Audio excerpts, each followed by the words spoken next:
When I started college in 1991, I joined the rugby club. It was quite competitive, so I was sent a strict summer training schedule, which I immediately put in the bin.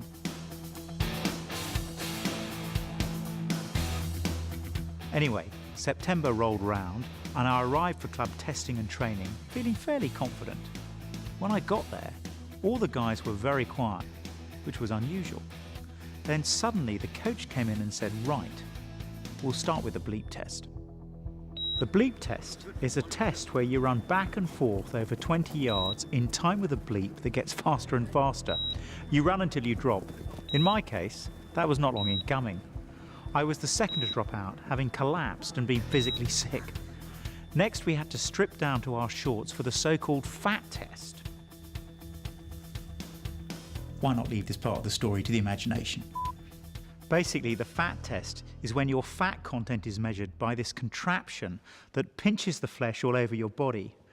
As it turned out, there was actually one other person who had an even higher percentage of body fat than me. We became firm friends. Well, flabby friends, really. The results of all these tests were recorded and publicly announced, and it was extremely humiliating. Eventually, when all the tests had been completed, the coach got us all together and said, "Well, it's not comfortable, but at least we found out the truth on the training ground before the real questions get asked during a proper game." Sometimes we experience things in life that give us a shocking dose of reality, things that expose us in an extremely uncomfortable way. But as our coach said, it's better to find out the truth about ourselves while we still have time to do something about it. We've already explored who Jesus is. The question now is, why did Jesus come? Did he want to bring peace on earth? Was it to heal disease and end the sufferings of the world? Did he want to transform society and give us an example of how we ought to live? According to Mark, although there's an element of truth in all those options, they're not the main reason Jesus came. When we look at the world, there's so much to marvel at. But who can honestly say the world is all good? Estimates vary, but histories of the 20th century suggest that at least 100 million people died violently in those 100 years. That is 2,400 violent deaths every day. The question is, why is the world like this? Jesus tells us the uncomfortable truth in Mark's Gospel. He insists that the reason there's something wrong with the world is because there's something wrong with us.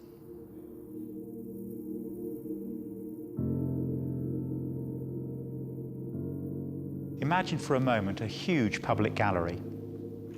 On display for the whole world to see is the story of your life. It's a complete and truthful account, not only of everything you've ever said and done, but also of every thought that has ever crossed your mind. Nothing is edited out. Everything is here for everyone to look at. Now, I'm sure there'd be lots that you'd be relatively proud of. Loving relationships, real achievements, acts of kindness, moments of generosity, perhaps a flourishing career. But there would also be thousands of things you'd want to keep out of the public eye. Which bit of the wall would you most want to cover up? Maybe it's something nobody knows, not even your closest friend. And it's not just the things we've said, done, and thought that are a problem. There are the things we should have done, and the words we should have said.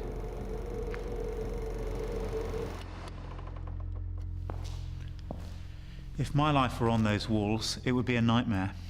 I'd hate my life to be on display for everyone to see. I'd be so ashamed. I wouldn't be able to look people in the eye. Could you, if you're being honest? So what is the problem? Why is there so much to be ashamed of? Jesus gives us the answer in Mark chapter 7. What comes out of a man is what makes him unclean. For from within, out of men's hearts, come evil thoughts, sexual immorality, theft, murder, adultery, greed, malice, deceit, lewdness, envy, slander, arrogance, and folly. All these evils come from inside and make a man unclean. So when we look at the world and see all the things that are wrong with it, we instinctively want to point the finger at others. But Jesus says The problem is much closer to home. The reason the world is not the way it's supposed to be is because we're not the way we're supposed to be. And if we were to trace all the evil in the world back to its source, says Jesus, the place we'd end up is the human heart. For the people of Jesus' day, the heart was not simply the pump that sends blood around the body. It was thought of as the seat of human personality. It was the real you. Why is it so hard to keep good relationships going? Why do we hurt those we love most? Why can't we automatically do what we know is the right thing? And why are we so often tempted to do what we know is wrong? Because each of us has a heart problem. Unfortunately, according to Jesus, our problems don't end there. It's not just that we often treat each other and our world in a shameful way. We treat God in that way too. In Mark chapter 12, Jesus tells us how we should relate to God. Love the Lord your God with all your heart and with all your soul and with all your mind and with all your strength.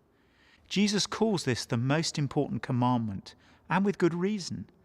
Because God made us and sustains us and gives us every good thing we enjoy, what should be our response to him? Jesus tells us we should love God with all our heart, soul, mind and strength.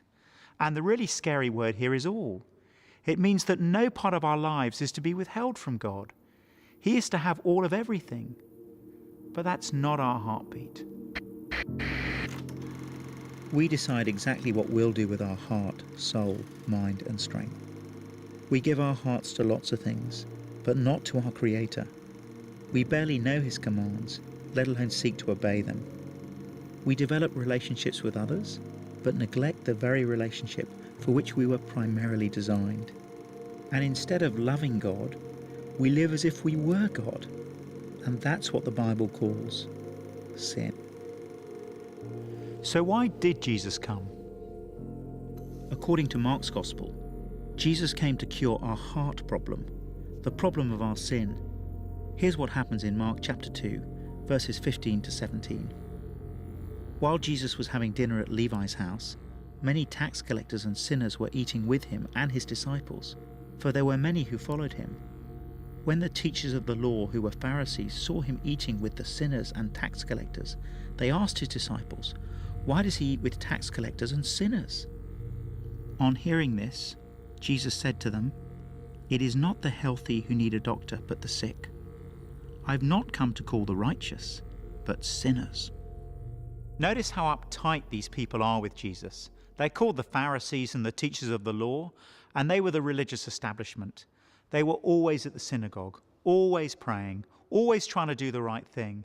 And they are furious here because Jesus is spending time with all the people they love to look down on, especially tax collectors who were hated because they worked for the occupying Roman forces.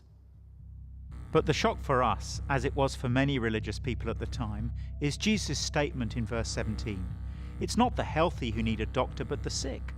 I've not come to call the righteous, but sinners. You see, Jesus knows that when we look at our world and the state of our hearts, no one can seriously claim to be righteous. No one has managed to love God with all their heart, all their soul, all their mind, and all their strength. If we were able to live like that, there'd be no reason for him to have come at all. No, says Jesus, I haven't come to call people who think they're good, who think they've nothing to be ashamed of. I've come for people who can see what's going on in their own hearts, people who realize they're desperately in need of a cure. If that's you, then I hope you can begin to see why Mark describes Jesus as good news. The qualification for coming to Jesus is not, are you good enough? It's, are you bad enough? He's come for people who realize they're bad, not for people who think they're good. That's the real reason Jesus came. And isn't it ironic that these religious people who think that their hearts are perfectly acceptable to God are the very ones who end up plotting to kill Jesus? So Jesus says, I've not come to call the righteous but sinners. But why did Jesus feel the need to call sinners at all? For the answer to that question, we need to look at the most disturbing verses in Mark's Gospel, chapter 9, verses 43 to 48. It's here that Jesus tells us just how serious our heart problem really is. If your hand causes you to sin, cut it off. It is better for you to enter life maimed than with two hands, to go into hell where the fire never goes out. And if your foot causes you to sin, cut it off. It is better for you to enter life crippled than to have 2 feet and be thrown into hell. And if your eye causes you to sin, pluck it out. It is better for you to enter the kingdom of God with 1 eye than to have 2 eyes and be thrown into hell, where their worm does not die and the fire is not quenched. I was in Australia visiting a friend, and he took me to a beach on Botany Bay, so I decided I had to go for a swim. I was just taking off my shirt when he said, "What are you doing?"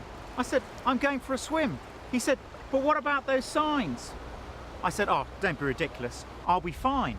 He said, "Listen, mate, 200 Australians have been killed by sharks. You've got to decide whether those signs are there to save you or to ruin your fun. You're of age, you decide." And with that, he walked off down the beach. When we hear Jesus' words about hell, we have to ask ourselves, why would he talk like this? Is he trying to manipulate us? Trying to scare us just so he can gain control of us? Or is he giving us a loving warning? For me, as I look at Jesus' life and the way he treated people, I see the most loving man who ever lived. Even people who were rejected by the rest of the world were deeply loved by him. The reason Jesus warns us about hell is surely because he loves us and does not want us to go there. He knows that if we reject God throughout our lives, then ultimately God will be right to reject us. He knows that our sin, if left undealt with, will take us to a place of unimaginable and unending suffering. He warns us because he loves us. But here's the problem. Jesus is not giving us the cure for our sin when he talks about cutting off a hand or a foot or gouging out an eye. Even if we were to do that, the knife would never go deep enough. It would never get to the heart of the human problem, which is the problem of the human heart. The urgent reality is that our hearts are desperately in need of a cure. And no matter what we do, as history has shown, we cannot cure it ourselves. But that is why Jesus came. As much as I hated the fat test and the bleep test, it was far better for me to be exposed as unfit on the training ground than in front of spectators in a crucial game. In the same way, Jesus exposes what we're really like so that we can respond to him while there's still time. We'll never understand why Jesus came until we see the reality of our own hearts. And if we don't see that, we'll go through life without noticing that actually we are in terrible danger.